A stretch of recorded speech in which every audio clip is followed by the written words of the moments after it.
Talamay ko'y nakaram na kauni, talamay ko'y na klasis italamasingi, may kaidagi, kay nayatang nizari.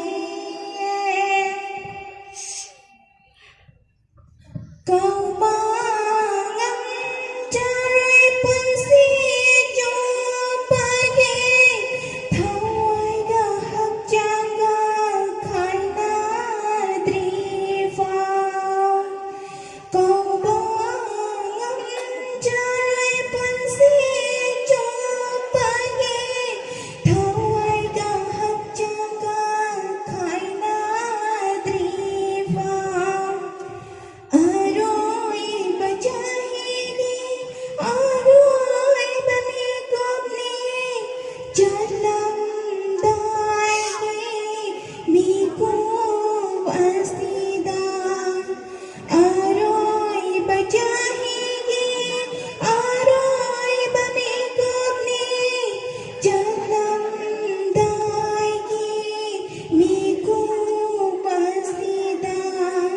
Ngagpirammu najay ko'y bo, ngagpirammu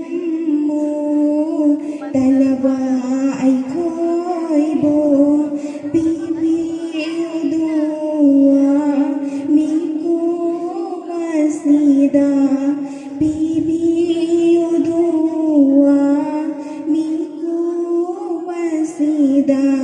Klasis kita lawasingi, may kaidagi, kay nayatang nizari.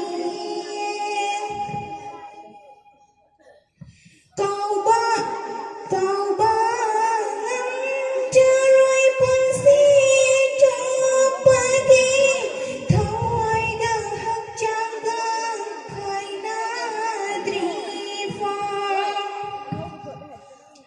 Kopi yuhai jari nanay ko'y ikata talawasing dasong. Kopi yuhai jari nanay ko'y ikata talawasing dasong.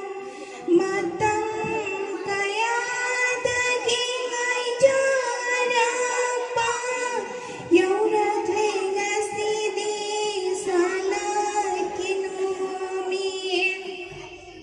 Ustasing na